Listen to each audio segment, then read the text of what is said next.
반갑습니다. 이제 주일 예배를 하나님께 올려드리겠습니다. 주악에 맞추어 묵상기도 드리겠습니다.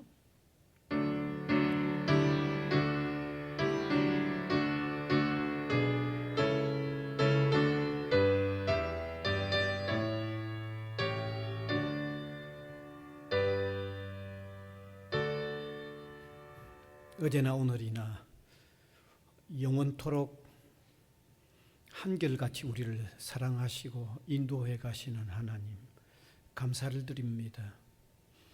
세상은 이렇게 여러 가지 참 힘겨운 소식들로 가득하지만 주 안에 있는 저희들 주님께서 또 품어 인도해 나가시는 것을 믿고 감사를 드립니다. 예수 그리스도를 통하여 구원받은 하나님의 놀라운 백성님을 이 시간도 참으로 감사하는 마음으로 예배하는 저희들 되게 하여 주시기를 원하옵고 바랍니다. 각각 흩어져 있는 곳에서 영상으로 예배를 드리지만 신령과 진리로 예배 드릴 수 있도록 도와주시고 주님과 신령한 교제 만남이 이루어지는 복된 시간이 되게 하여 주시옵소서. 예수님 이름으로 기원하옵나이다. 아멘.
사도신경으로 우리 신앙을 고백하겠습니다.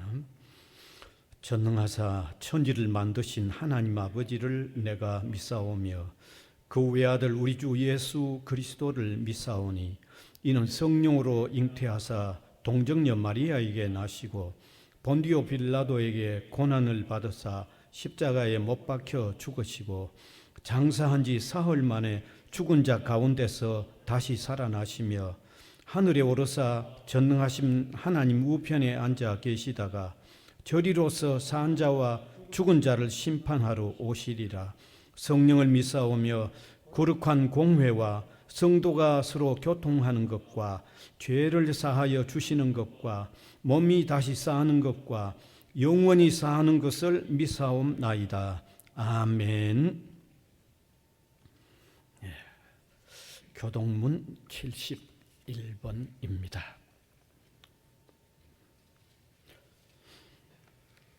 오라 너희 모든 목마른 자들아 물로 나아오라. 돈 없는 자도 오라. 너희는 와서 사 먹되 돈 없이 값 없이 와서 포도주와 젖을 사라. 너희가 어찌하여 양식이 아닌 것을 위하여 은을 달아주며 배부르게 하지 못할 것을 위하여 수고하느냐. 내게 듣고 들을지어다. 그리하면 너희가 좋은 것을 먹을 것이며 너희 자신들이 기름진 것으로 즐거움을 얻으리라. 너희는 귀를 기울이고 내게로 나와 들으라. 그리하면 너희 영혼이 살리라. 내가 너희를 위하여 영원한 언약을 맺으리니 곧 다윗에게 허락한 확실한 은혜니라. 너희는 여호와를 만날 만할 때에 찾으라. 가까이 계실 때에 그를 부르라. 악인은 그 길을 불의한 자는 그의 생각을 버리고 여호와께로 돌아오라. 그리하면 그가 긍휼히 여기시리라. 우리 하나님께로 돌아오라. 그가 너그럽게 용서하시리라. 아멘.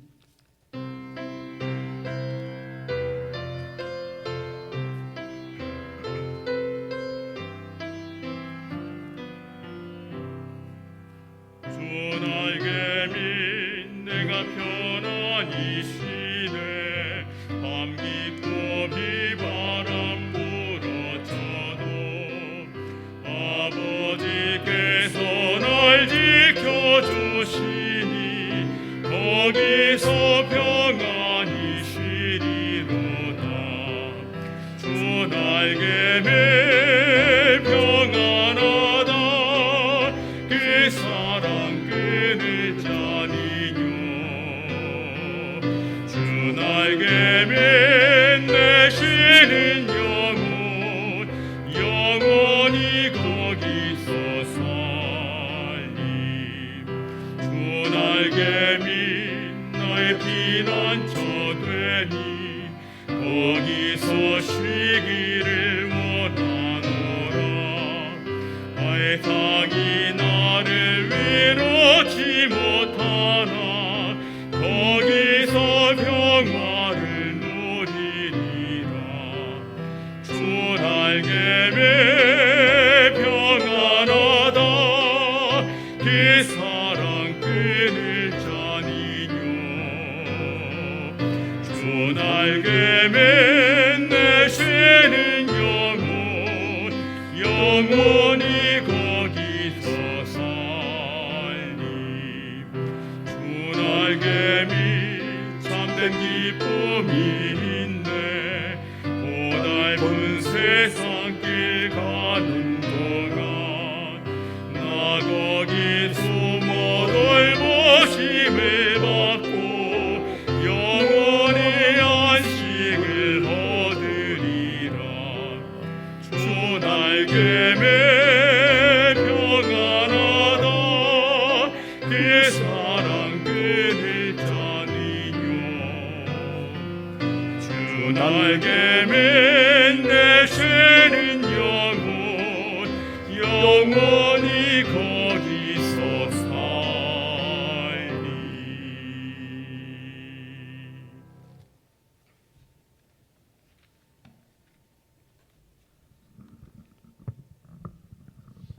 영원부터 영원까지 우주 만물을 주관하시는 창조주 우리 하나님 아버지, 코로나 약화로 다시 이렇게 비대면 예배를 드려야 하는 안타까운 현실입니다. 그래도 이 시간 세상의 신발을 벗고 주님 보좌 앞에 나아갑니다. 마음과 뜻과 정성을 다하여 드리는 예배가 되게 하시옵소서. 지난 한 주간도 세상의 것들로 힘들고 지친 나날이었습니다. 때 묻은 손과 부족한 입술이지만 그래도 있는 모습 이대로 받아주시옵소서. 주님의 선하심과 인자하심으로 이 시간 우리를 빛 가운데로 인도하시옵소서. 끝을 모르는 코로나의 재앙으로 우리네 삶은 더욱더 피폐해져 가고 있습니다. 인간의 능력의 한계를 벗어나는 이 사태를 겪으면서 하나님의 참뜻이 무엇인지 어디에 있는지 되짚어 봅니다. 며칠 전 사연 하나를 받았습니다. 어쩌면 우리 가슴 속에 숨겨둔 고백이었습니다. 그 고백은 하늘에 계신 우리 아버지, 우리가 얼마나 거짓말과 막말을 많이 하고 살았으면 이불 마스크로 틀어막고 살라 하시겠습니까? 우리가 얼마나 다투고 시기하고 미워했으면 거리를 띄우고 살라 하시겠습니까? 우리가 얼마나 손으로 나쁜 짓을 많이 했으면 어딜 가나 손 씻고 소독하라 하시겠습니까? 우리가 얼마나 열 올리고 살았으면 가는 곳마다 체온을 체크하고 살라 하시겠습니까? 우리가 얼마나 비밀스럽게 다녔으면 가는 곳마다 연락처를 적으라고 하시겠습니까? 웃지도 울지도 못할 이 사연이 우리의 진솔한 모습 같아서 주님 부끄럽습니다. 노여움을 거두시고 이 연약한 인생들을 불쌍히 여겨주시옵소서. 불쌍히 여겨주시옵소서. 여름도 막바지입니다. 이제 곧 계절이 바뀌고 캠퍼스도 열리겠지요. 다시금 활기를 찾고 내일을 기대하며 소망 가운데 맞이하기를 원합니다. 모든 것이 정상으로 돌아가서 주님의 섭리하심에 감사하고 기뻐하는 생활 되게 하시옵소서. 이제 주님의 거룩한 말씀으로 나아갑니다. 말씀을 증거하시는 주의 종에게 성령의 능력을 더입혀 주셔서 말씀을 통하여 주님의 마음을 깨닫게 하시고 우리 삶이 변화되게 하시옵소서. 특별히 육적으로 영적으로 힘들고 어려운 성도들 이 한 주간도 일일이 주님의 손으로 붙드시고 다독여 주시며 세워주시옵소서. 이 예배를 위해 수고하는 모든 손길들 축복하시옵소서. 참석하지 못한 성도들 영상 예배 가운데서도 같은 은혜 내려주시기를 바랍니다. 정성껏 준비해서 드리는 찬양 우리 모두의 찬양이 되게 하시며 주님께서 기뻐 받으시는 예배가 되게 하시옵소서. 이 모든 말씀 우리를 구원해 주신 주 예수 그리스도 이름 받들어 기도합니다. 아멘.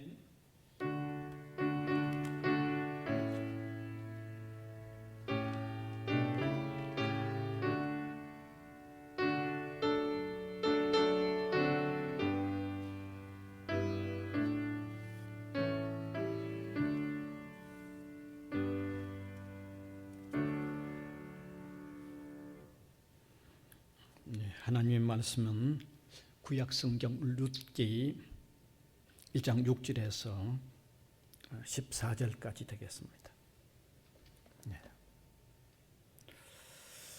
제가 계속해서 읽어 내려가겠습니다. 그 여인이 모압 지방에서 여호와께서 자기 백성을 돌보시사 그들에게 양식을 주셨다 함을 듣고 이에 두 며느리와 함께 일어나 모압 지방에서 돌아오려 하여 있던 곳에서 나오고 두 며느리도 그와 함께 하여 유다 땅으로 돌아오려고 길을 가다가 나오미가 두 며느리에게 이르되 너희는 각기 너희 어머니의 집으로 돌아가라.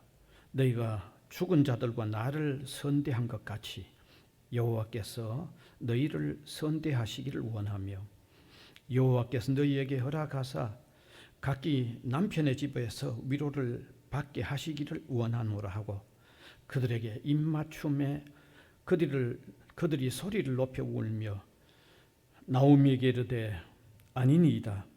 우리는 어머니와 함께 어머니의 백성에게로 돌아가겠나이다 하는지라. 나오미가 이르되 내 딸들아 돌아가라. 너희가 어찌 나와 함께 가려느냐. 내 태중에 너희의 남편 될 아들들이 아직 있느냐. 내 딸들아 되돌아가라. 나는 늙었으니 남편을 두지 못할지라. 가령 내가 소망이 있다고 말한다든지 오늘 밤에 남편을 두어 아들들을 낳는다 하더라도 너희가 어찌 그들이 자라기를 기다리겠으며 어찌 남편 없이 지내겠다고 결심하겠느냐. 내 딸들아 그렇지 아니하니라. 여호와의 손이 나를 치셨으므로 나는 너희로 말미암아 더욱 마음이 아파도다 하며 그들이 소리를 높여 다시 울더니 오르바는 그의 시어머니에게 입맞추되 룻은 그를 붙쫓았더라. 아멘.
아멘.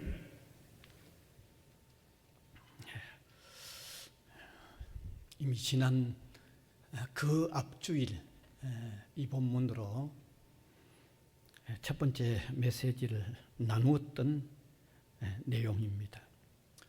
이제 이 시간에 다시 두 번째 이어서 또 메시지를 나누기를 원합니다. 그러기에 이 본문의 내용 그리고 지난번에 드렸던 핵심적인 줄거리를 한번 잠깐 다시 되새겨 볼 필요가 있다고 생각을 합니다. 여러분 아시다시피 룻기는 이스라엘 백성들이 이집트에서 해방을 받아 모세의 인도를 따라 약속의 땅 가나안 땅으로 왔고 또 그의 후계자 여호수아가 가나안 땅에 이스라엘 백성들 그 족속을 따라 땅을 분배하고 정착을 했습니다. 그런데 여호수아 같은 이 지도자가 세상을 또 떠나고 나니까 상당히 혼란한 기회를 맞이하게 됩니다. 그 혼란한 기회를 보내다가 왕정이 시작이 되죠. 사울, 다윗, 솔로몬 왕으로 이어지는 왕정이 시작되는데 여호수아가 세상을 떠나고 왕정이 이어지는 그 어간이 바로 사사시대라고 말합니다. 그 사사들이란 정치와 종교를 함께 리더하는 그런 시대의 역사인데 그때 있었던 이야기가 바로 이 룻기의 이야기입니다. 베들레헴에 큰 흉년이 들었습니다. 그래서 베들레헴에 살던 한 가족이 이방 모압이라는 곳에 참 살기 위하여 좀 피신을 하는 거죠. 그때 떠났던 가족이 아마 남편이 엘리멜렉이고 그다음에 그 아내가 나오미였습니다. 그리고 두 아들을 함께 데리고 떠났는데 말론과 기론이라는 아들을 데리고 떠났습니다. 그래서 그곳 모압에서 지내게 되는데 뜻하지 않게 남편 엘리멜렉이 세상을 떠났습니다.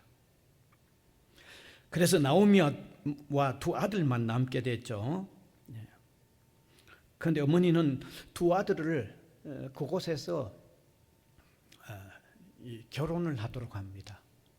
물론 결혼 대상은 이방 모압 지역에 있는 여인들을 아내로 맞이하게 됩니다. 그런데 또다시 하늘이 무너지는 일이 일어났습니다. 결혼하여 가정을 이룬 두 아들마저도 세상을 떠나버린 것입니다. 너무나 처절한 상황이 아닐 수가 없습니다. 그래서 그 애절한 처절한 시간을 보내는 중에 시어머니 나오미가 고국 베들레헴에도 이제 흉년이 지나고 다시 사는 일이 괜찮아졌다는 회복의 소식을 들었습니다. 그래서 결국 두 자부를 데리고 유다 땅 고향으로 가는 길을 떠났는데 가다가 그 두 자부를 반드시 데려가야 할 필요를 느끼지 못한 거죠. 그 남편이 죽은 두 자부를 데리고 가야 할 필요가 없었을 뿐만 아니라 자기도 이방 땅에 와서 지냈을 때 당했던 그런 힘겨움을 생각을 할 때 그들 자부를 데리고 간다면 그들 자부에게는 이방 땅이 되는 베들레헴 고향으로 구태여 데려가야 할 필요를 느끼지 못한 거죠. 그래서 그 두 자부를 설득을 하는 것입니다. 너희들 땅에 남아라고 얘기를 하는 거죠. 그 두 자부의 이름 하나는 오르바이고 하나는 룻입니다. 얼마나 간곡하게 설득을 합니다. 예. 너무너무 간곡하게 설득을 합니다. 그러니까 한 자부 오르반은 시어머니의 권함을 듣고 울면서 시어머니와 입을 맞추고 이별을 했습니다.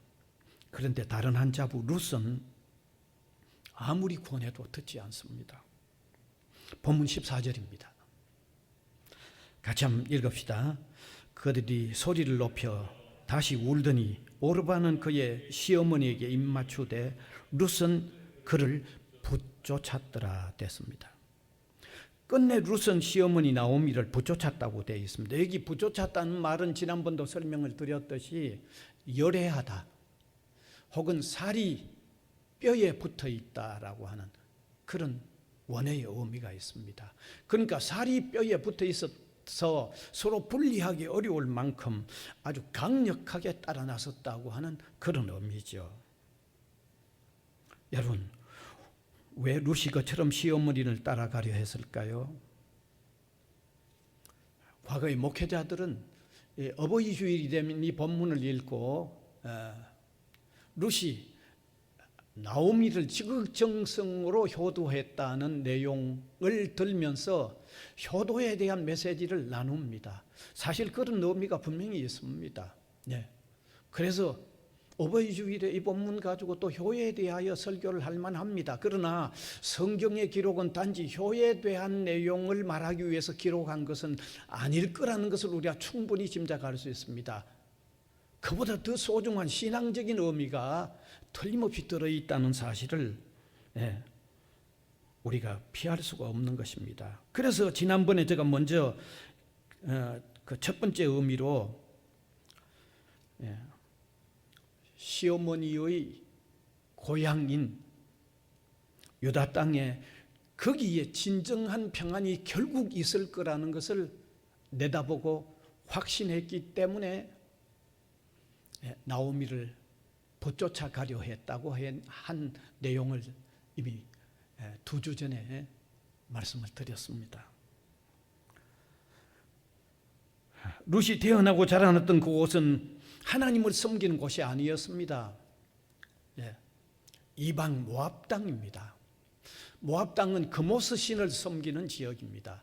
그모스 신은 모압 사람에게 전쟁의 신입니다. 그들은 전쟁에 나갔을 때 분리하면 사람을 불태워 제사를 드리면서까지도 자기들을 신을 섬겼던 자기들의 신의 도움을 바라는 그런 종교 행위를 했던 지역이 모압입니다. 정말 우상숭배가 잔인한 그리고 엄난한 패역한 곳이 이 모압 지역이었습니다. 룻은 유대인의 며느리가 되어 있으면서 그들이 섬기는 하나님을 알게 된 거죠. 그리고 하나님이 다스리는 곳에는 결국 진정한 평안이 있을 것을 확신했기 때문에 그처럼 강력하게 붙여졌던 것입니다. 오늘 우리에게 주는 메시지가 있다고 그랬습니다. 오늘 우리가 살고 있는 이 지역은 모압과 다를 바가 없는 곳이라고 그랬습니다. 엄난과 하나님을 거역하는 우상숭배가 가득한 오늘 우리가 사는 땅입니다. 이곳에는 우리가 진정으로 바라는, 진정으로 원하는 평안은 있을 수 없는 곳이라고 우리는 깨달아야 된다는 것입니다. 그래서 하나님의 복된 다스림과 통치가 있는 예수 그리스도를 영접하는 신앙 세계로 나아갈 때 거기 진정한 평안이 있다는 사실을 우리에게 깨닫게 해주기 위하여 이와 같은 메시지를 성경에 포함하는 기록이 있다는 것을 우리가 첫 번째 깨닫자는 것이 지난번에 나누었던 말씀입니다. 자, 그러면 오늘 두 번째 이어지는 내용은 룻이 나오미의 삶에 표현된 강인한 신앙적인 힘을 발견했기 때문에 나오미를 부조처를 했다는 사실입니다. 여러분, 이미 앞에서도 설명드린 대로 나오미의 삶에는 너무 심한 역경이 주어졌습니다. 정말 애처로운 그런 상황을 만나게 되었습니다. 여러분, 우리가 가만히 한번 생각해 보십시다. 흉년 만나 고향을 떠났다가 남편 잃어버리고 두 아들마저 먼저 보낸 상황이라면 이건 정말 처절한 상황입니다. 정말 눈물겨운 상황이 아닐 수가 없습니다. 그런데도 그 시어머니를 부조찼다는 얘기입니다. 어찌 이유 없이 부조찼겠습니까? 여러분, 이 나오미가 룻에게 거듭 남도록 자기를 따라가지 않도록 계속 권유했을 때 룻이 뭐라고 결정적인 말을 했는지 우리가 그 말을 들어보면 왜 룻이 나오미를 그처럼 부조처려 했는가를 우리가 짐작할 수 있습니다. 본문 16절에서 17절입니다. 다시 한번 찬찬히 같이 한번 읽어봅시다. 룻이 이르되 나로 어머니를 떠나며 어머니를 따르지 말고 돌아가라. 강권하지 마옵소서. 어머니께서 가시는 곳에 나도 가고 어머니께서 머무시는 곳에 나도 머물겠나이다. 어머니의 백성이 나의 백성이 되고 어머니의 하나님이 나의 하나님이 되시리니 어머니께서 죽으시는 곳에서 나도 죽어 거기 묻힐 것이라. 만일 내가 죽는 일 외에 어머니를 떠나면 여호와께서 내게 벌을 내리시고 더 내리시기를 원하노라. 여러분, 강한 느낌이 오지 않습니까? 나오미의 삶에 표현된 강인한 신앙적인 힘을 발견하고 따르는 것이 느껴지지 않습니까? 분명히 그런 느낌이 옵니다. 막다른 골목에서도 절대로 쓰러지지 않는 신앙적인 강인한 힘을 보면서 바로 그러한 어떤 강인한 삶을 가질 수 있는 믿음을 가지겠다는 이유에서 그처럼 시어머니 나오미를 부조처려 했다는 사실을 발견할 수 있는 것입니다. 아마 세상에 그 누구도 그와 같은 일을 만났다면 그대로 모두가 주저앉아 버리고 말 상황인데도 기어코 일어나서 하나님을 섬기는 고향으로 돌아가는 그 시어머니의 강인한 믿음의 힘을 보면서 부조처리 했다는 것이죠. 어떤 어려운 궁지에 몰려도 주저앉아 버리지 않는 힘은 여호와 하나님을 섬기는 힘이라는 것을 룻은 나오미로 통하여 너무나 역력하게 볼 수 있었기 때문입니다. 험악한 세상 감당하기 어려운 일을 만나도 절망을 모르고 나아갈 힘은 과연 신앙의 힘뿐이라는 것을 나오미로 통하여 너무나 분명하게 보았기 때문에 그렇게 부조처리 했다는 것입니다. 여러분, 이런 면에서 나오미의 가족들이 그곳 모압에서 평안하게 정말 정착을 하면서 지냈기를 바랐고 또 그런 면도 필요했겠죠. 그러나 오늘 이 본문을 읽으면서 고난의 그 역경을 이겨나가는 어떤 신앙적인 힘을 보여주는 면도 의미가 있다는 것을 우리는 깨닫게 됩니다. 여러분, 만일에 그 가족이 그곳에서 오직 번영만을 누리고 호화롭게 안락했다고 하면 고향 베들레헴으로 돌아가겠다고 생각을 했을는지 모르겠습니다. 정말 호화롭게 번영을 누릴 수 있는 토대를 마련해 해놓고 나오미가 고향으로 돌아가려고 했다면 룻이 그 시어머니를 그렇게 붙여차 가려고 했을런지도 우리는 의문을 가지게 될 수 있습니다. 그것도 의문이죠. 그 역경 가운데 강인한 힘을 보여준 이 독특한 삶의 모습을 보여주었기 때문에 부조처리 했던 모습을 우리는 분명히 발견할 수 있습니다. 따라서 우리는 두 가지로 교훈을 받아야 하겠습니다. 하나는 사람이 살아가는 과정에 있는 역경들을 가장 강인하게 대처할 수 있는 힘은 예수 그리스도 안에서 하나님을 의지하는, 하나님을 믿고 의지하는데 거기서 가질 수 있다는 것을 하나 깨달아야 되겠습니다. 이걸 우리가 분명히 깨달아야 하겠습니다. 그래서 신약 성경에 바울은 아주 위대한 고백을 하고 있죠. 빌립보서 4장 11절에서 13절입니다. 같이 한번 읽읍시다. 내가 궁핍함으로 말하는 것이 아니라 어떠한 형편에든지 나는 자족하기를 배웠노니 나는 비천에 처할 줄도 알고 풍부에 처할 줄도 알아.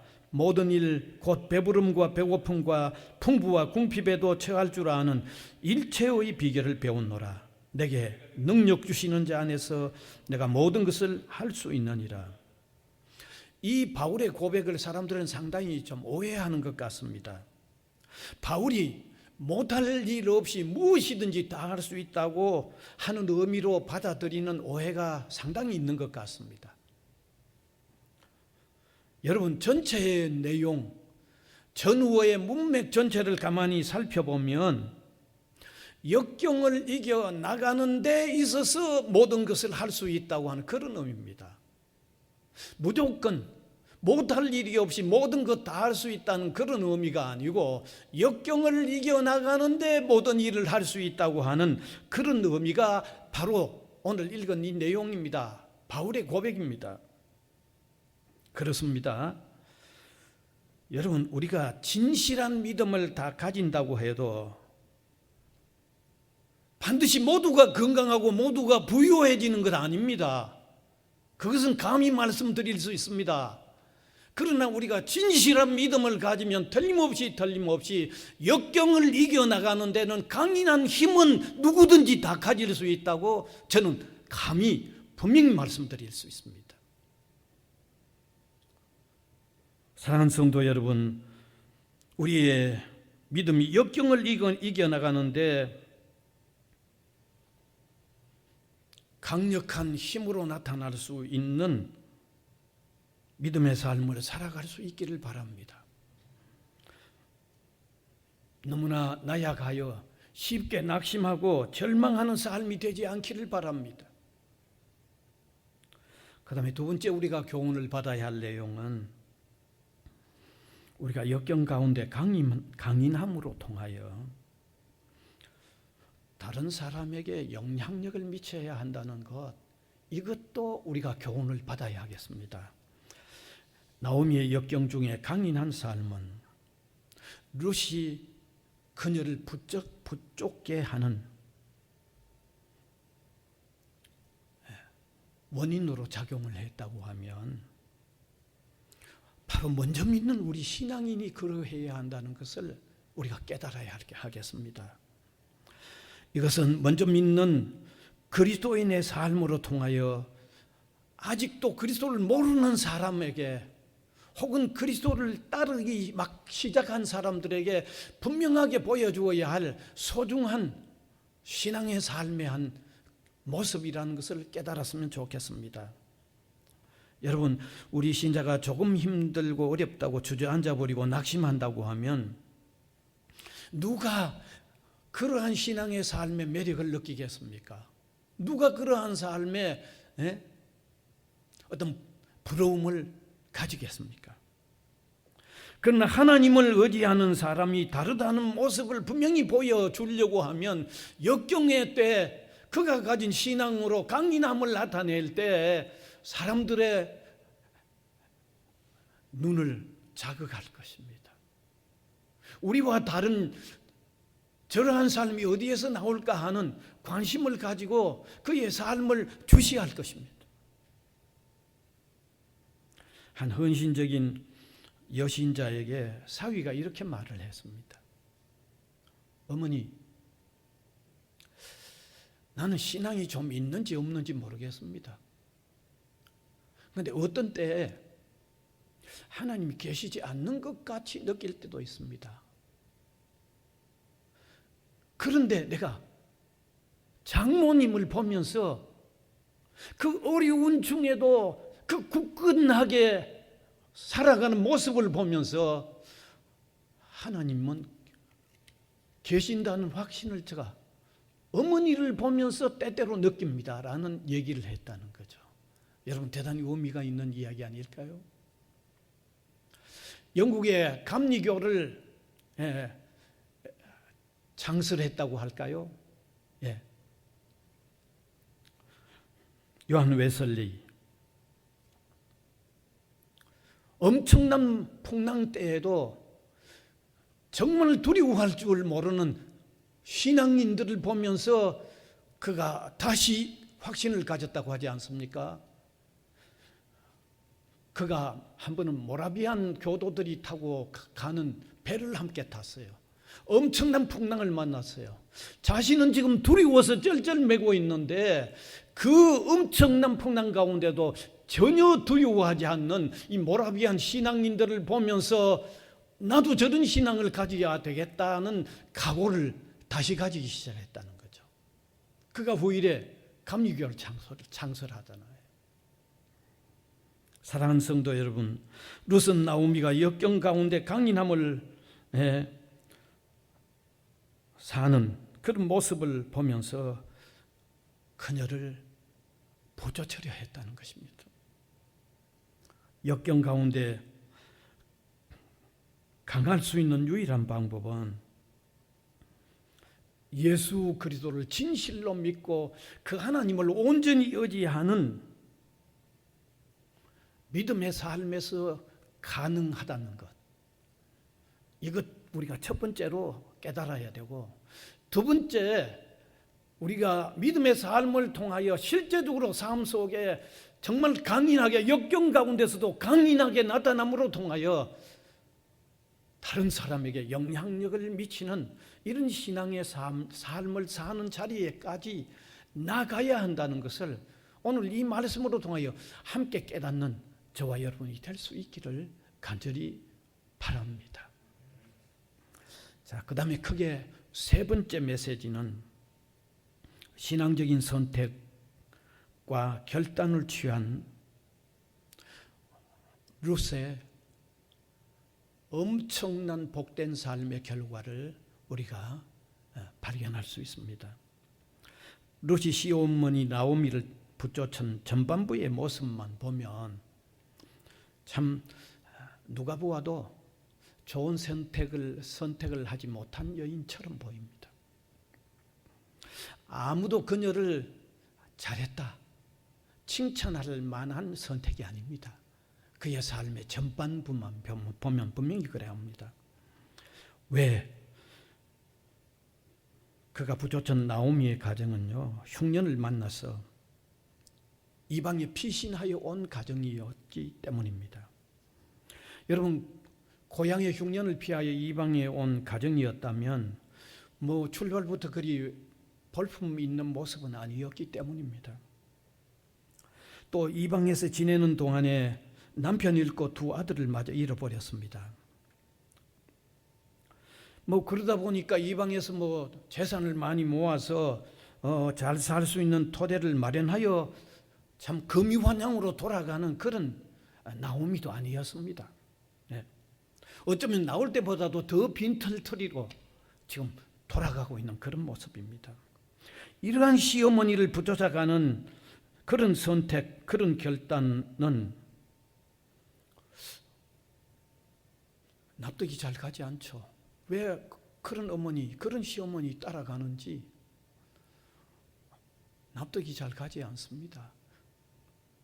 신앙적인 의미 부여를 우리가 발견하지 못한다고 하면 그다지 좋은 선택을 했다고 보여지지 않습니다. 오히려 시어머니의 권고에 의하여 자신의 고향 땅에 남는 오르바가 더 좋은 선택을 한 것처럼 분명히 보일 수도 있습니다. 그렇잖아요. 예, 더 좋은 선택을 한 것처럼 보일 수 있죠. 그런데 룻의 후반전이 엄청난 결과를 가져옵니다. 어머니를 부조차 예루살렘으로 돌아온 룻의 삶이 다시 엄청나게 피어나기 시작합니다. 사실 처음에 돌아왔을 때는 너무 어려움이 많았습니다. 그래서 남의 밭에 이삭을 주어서 시어머니와 함께 지내는 이 초기에 돌아온 초기의 모습까지도 역력히 우리가 성경으로 통해 읽을 수 있습니다. 그런데 결국은 그녀의 삶에 놀라운 전환점이 일어났습니다. 그녀가 주로 이삭을 줍던 밭의 주인인 보아스라는 사람이 있었습니다. 이 보아스라는 사람은 그녀의 시갓집에 두 번째로 가까운 혈족이었습니다. 여러분, 유대인들의 전통을 우리가 알아야 할 필요가 있습니다. 유대인의 장자의 가정에 남자가 다 죽을 경우에는 그 가계를 이어갈 수가 없다고 한다면 가장 가까운 혈족이 그 가계에 남은 여인과 결혼하여 그 가계를 이어가야 하는 것이 유대인의 전통이었습니다. 사실 이 보아스는 두 번째 가까운 혈족이었어요. 그래서 첫 번째 가까운 혈족이 그 고난을 이어갈 건가를 타진했을 때 거절했습니다. 그러니까 두 번째 고난을 가진 보아스가 결국 룻과 결혼을 하게 된 거죠.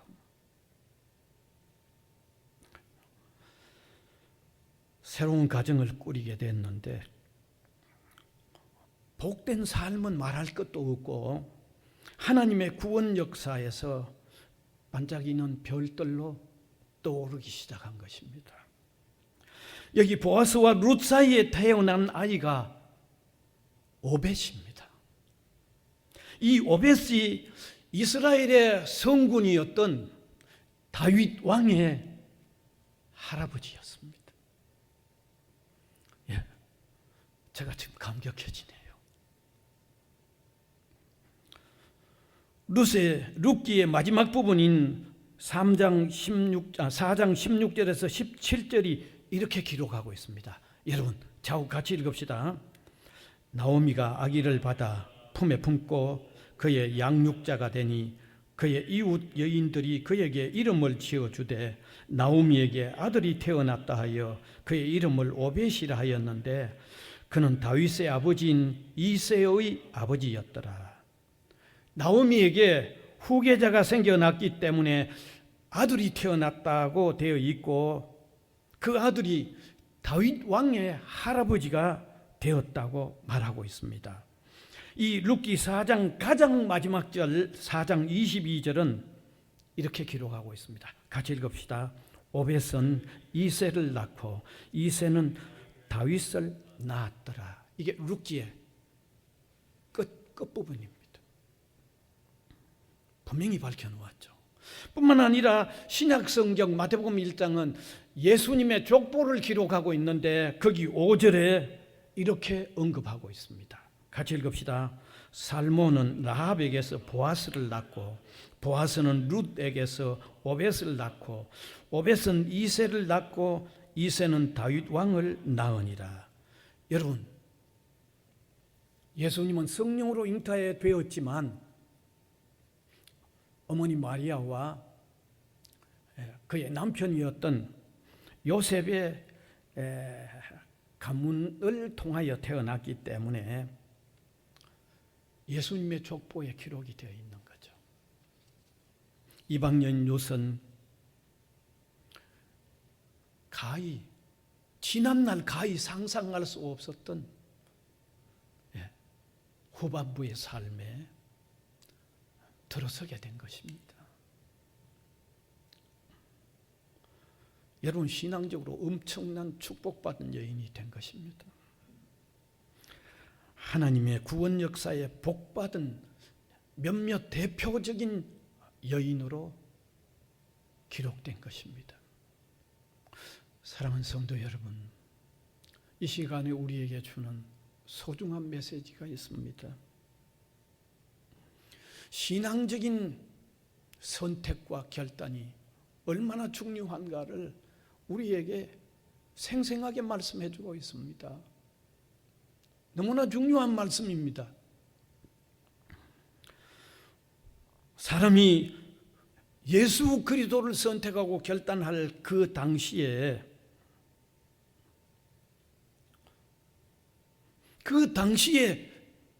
상황이 어떠한가 중요하게 여기지 마십시다. 그 당시 상황이 좀 불리하게 보이든지 유리하게 보이든지 그거 중요하게 여기지 마십시다. 당장 얻을 것이 없어 보이는 것인지 대단한 것이 주어질 것인지 그 당시의 상황 중요하게 여기지 마십시다. 예수 그리스도를 선택하고 결단하는 것이 중요한 것입니다. 그러면 신령한 영원한 복을 하나님은 선물로 허락하십니다. 후반부의 삶이 달라집니다. 그의 마지막 삶이 승리하는 삶이 됩니다. 너무 영광스러운 삶이 됩니다. 진정한 축복된 삶이 됩니다. 오늘 이 시간에 이 말씀으로 통하여 우리가 다시 한번 깨달아 봅시다. 믿음으로 예수 그리스도를 선택하고 붙잡는 삶, 이것이 진정한 승리의 삶이고 진정한 복된 길이라는 것을 우리가 다시 한번 깨닫고 이 길을 우리가 가고 있는 우리는 과감하게 이 길 걸어가는 믿음의 삶을 살고 최선을 다하여 믿음의 삶을 사는 저와 여러분이 될 수 있기를 간절히 바랍니다. 은혜의 주님 감사를 드립니다. 이 시간도 이 룻기에 담겨있는 소중한 메시지를 함께 나누게 해주셔서 감사를 드립니다. 나누었던 이 소중한 메시지들이 우리의 신앙생활에 소중한 이정표가 되도록 도와주시고 나침반이 되도록 인도하여 주시기를 원하옵고 바랍니다. 세상 살면서 그 어떤 선택을 하고 결단하기보다도 주님 따르는 선택을 하고 결단하는 것보다도 더 소중한 것이 없다는 것을 우리가 분명히 깨닫고 이 길을 과감하게 걸어가게 하시고 이 길 과감하게 선택하고 결단하는 저희의 믿음의 삶이 되도록 하나님이 은혜를 베풀어 주시기를 간절히 바라옵고 예수님 이름으로 기도하옵나이다. 아멘.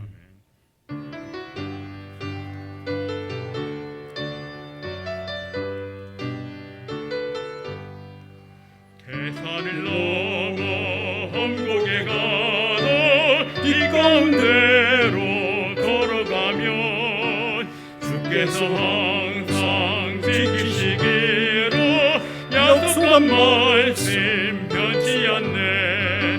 하늘의 영광 나의 맘속에 차고도 넘쳐 할렐루야를 힘차게 불러 영원히 주를 찬양하리. 캄캄한 밤에 다닐지라도 주께서 나의 길 되시고 나에게 밝은 빛이 되시니 길 잃어버릴 염려 없네. 하늘의 영광 나의 맘속에 차고도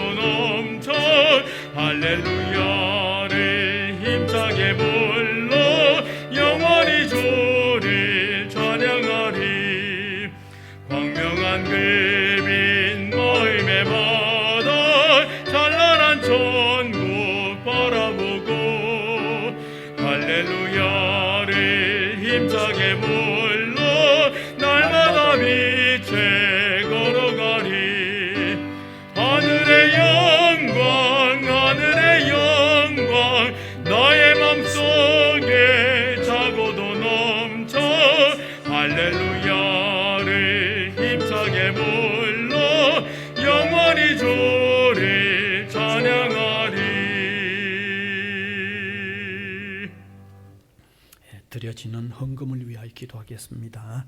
은혜의 주님, 사랑의 주님, 긍휼이 풍성하신 주님, 감사합니다.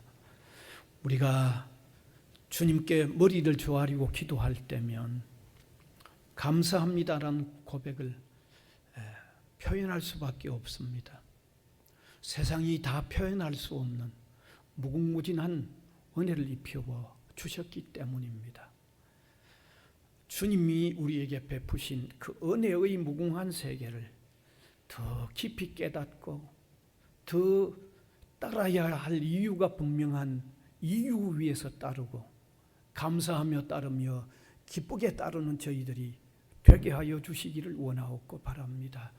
이 시간도 감사하여 드리는 각종 예물들, 이 소중한 복음 위하여 가치 있게 서여지도록 도와주시고, 헌금하는 손길들 하나님 기억하시고 붙잡아 주시고 삶이 보람되게 하시고 거두어 드리는 것이 있어서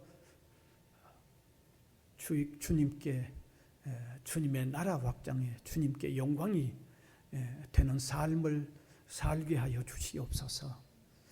특별히 성도들 가정에 육신적으로 정신적으로 영적으로 연약한 성도들을 기억하사 은혜와 긍휼을 적절히 허락하여 주시고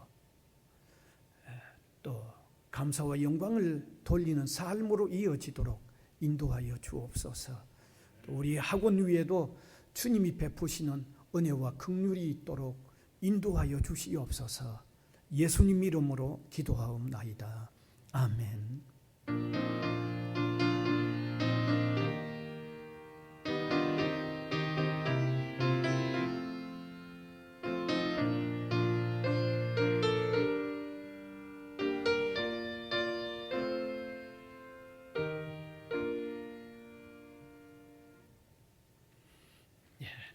광고 말씀드리겠습니다. 코로나 상황의 확대로 우리가 오늘 두 번째 주일 또 영상 예배를 이렇게 드리게 되었습니다. 29일 한 번 더 영상 예배가 남아 있습니다.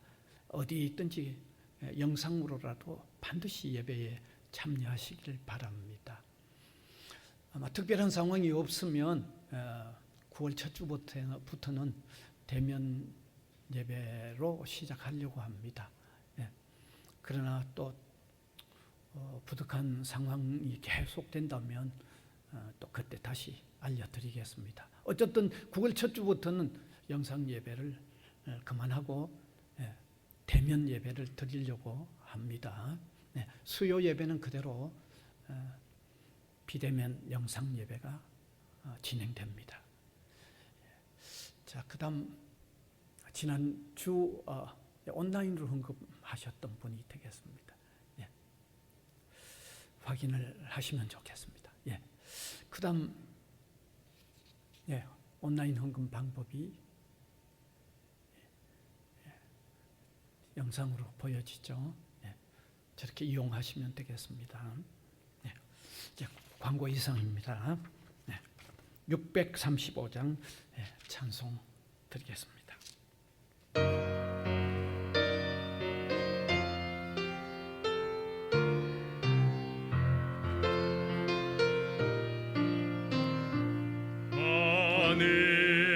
하늘에 계신 아버지 이름 거룩하사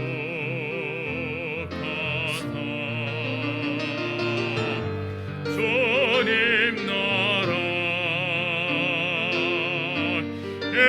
임하시고 뜻을 이루어지이다. 일용할 양식 주시고 우리들의 큰 죄 다 용서하시고 또 시험에 들게 마시고 악에서 구원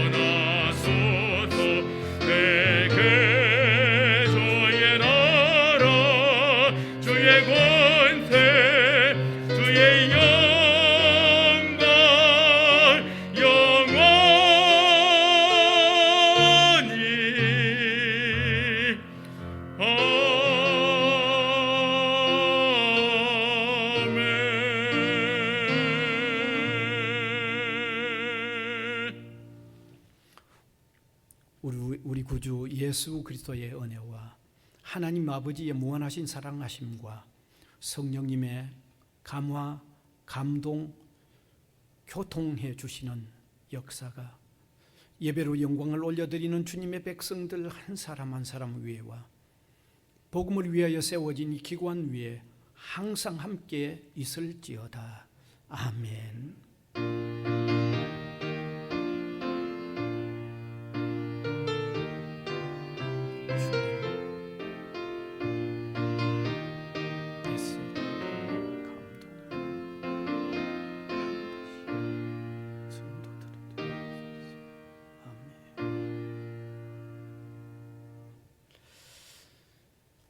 예배 마쳤습니다.